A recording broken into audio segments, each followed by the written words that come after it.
Hey, this is Paul with BuyTruckWheels.com again. Got a video to show you here today about some of the 22.5 by 12 1/4s. This is one of the wheels that we get the most questions on. Seems like something we're answering multiple times, at least a week, if not a day, about these particular wheels. So we'll jump into it here and kind of give you the down and dirty on them. So 22.5 by 12 1/4. These are going to be for your 385 65R 22.5s, your 425 65R 22.5s, and occasionally a 445. Usually, if you're doing the 445, you're probably going to go up to a 13-inch wide wheel, but you can mount it on these, in a pinch. So if you're putting on 385s, 425s, these are the wheels we're talking about. So essentially, there's two different offsets, okay? So what we consider a flat face, it's not perfectly flat. As you can see, the dish is about 1 inch. So if you were to stick a straight edge, over the lip, and then measure from you're gonna be about 1 inch sitting in from the lip into the face of the wheel. That is going to be a steer only wheel. It can only be used on a steer.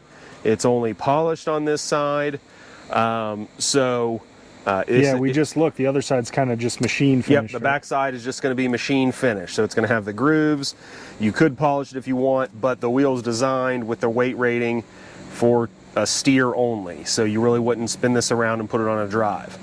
This wheel, a lot of new trucks, your dump trucks, your heavy haul, if you're wanting a float tire, you have to make sure you have enough clearance so when you turn, you're not hitting anything, okay? So generally, if a truck comes with these on it, it's built with a little bit longer axle for that specific purpose, okay? You have enough turning clearance. For a lot of guys that want to retrofit, what we do and normally recommend is it's a 2.75 offset, and we'll kind of get into what exactly that means, but we kind of call it the deeper dish wheel. So on this one, if you're to lay that straight edge over and go across, it's going to set in about 3 inches, okay? So it's a deeper dish. Now we're going to show you an angle this way, and we kind of got them set up like this for a reason. If you're to look straight across, about right here is where the disc face is on both wheels.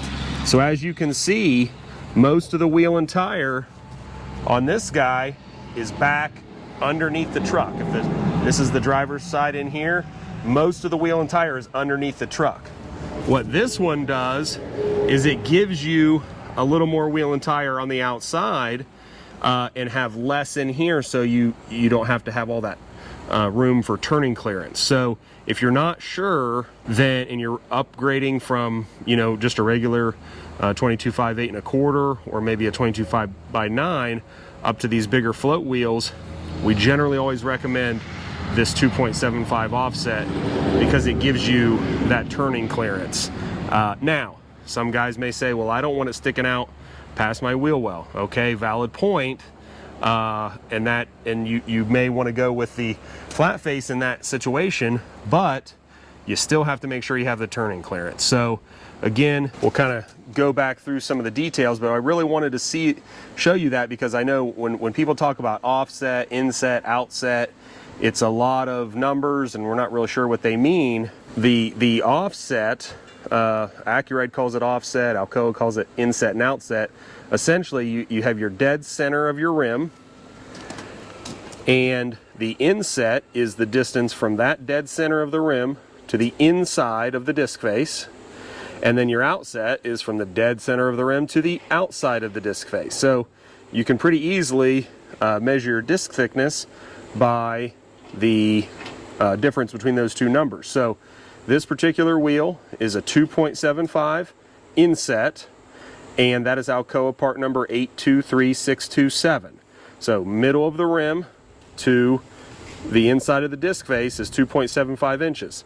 That's going to give us, which is not really a real measurement, but it's the easiest thing for us to measure with the wheel on the truck or just to see visually, it's about a 3-inch dish from flange into the disc face. Okay, so this is the Alcoa 824.627. Right here is going to be the direct, middle of the rim, and then it's a 4.75 inset to the inside of that disc face. So obviously that's a tough measurement to get if there's a tire mounted or it's mounted on the truck.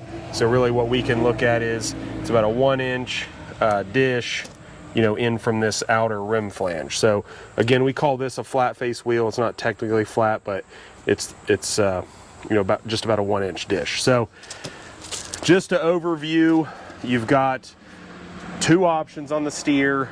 So it's not terribly complicated. You've got the 823.627, about a 3-inch dish. This is going to be your kind of all-purpose option. If you're not sure how much steering clearance you've got, this is going to push the wheel and tire out a little bit from your truck and give you, as much the most possible turning clearance. This is the 824.627, 4.75 offset, but only about a 1-inch dish on the outside. So this one people like because it does tuck underneath the fenders really well, but you have a lot more wheel and tire underneath the truck, so you have to be able to have that clearance to turn. So these wheels are going to come in 2 different finishes. These shown here are the high polish version. That's going to end in a 7. So it's still looks great. Still looks great. This is their base finish. It's not the 1990s or 2000s where you got a machine finish and then a polish. These are their base polish. As you can see, we're out in the sun. They look great. They also make in a Durabrite, so they're going to continue to polish a little bit more to a full mirror finish, and then it's going to have the Durabrite protective finish. The mirror finish version of this is discontinued. We probably, depending on when you watch this video, we do still have some left in stock, but they are discontinued, so there won't be any more made. It'll just come in the high polish or the Durabrite protective finish. So depending on, if you're somebody that wants a bare wheel that you can repolish up later, go ahead with the high polish. If you want that protective finish that you just hose off with like a light soap and water, that's where you want to go with the Durabrite. So now a couple kind of non-wheel related questions that we do get about a lot on these is shipping. So obviously these are pretty heavy wheels. If you have a commercial address, if you got a shop, whoever's going to mount the tires, we would love to ship them there because we can put them on a pallet, and that rides the best. If you don't have a commercial address, we can ship them to your house, and we do our best to package them. This is the box that Alcoa sends them in.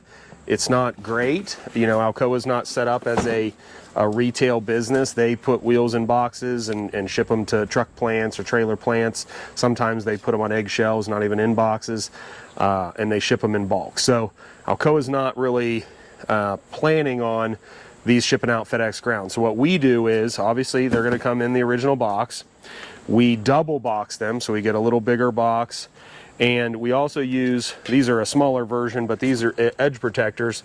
So when the wheel's in the box, then we then put, it'll be a full length here, but these edge protectors on all 4 corners before we put in the second box. So that does a good job of protecting these rim flanges.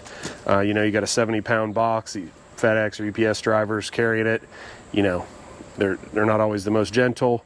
But these edge protectors, and then you got about 4 layers of cardboard, in between the rim flanges and whatever's out there. So, like I said, if we can ship them to a commercial address on a pallet, that's preferred, but we do take a lot of extra precautions on these heavy wheels to make sure they get to you safe. Again, hopefully this video, it's a question we get all the time about which offset I need on the 22 5x12.25. So hopefully that answers any questions you have. If there's something we missed, give us a shout and ask us in the comments. We'll be glad to help you out.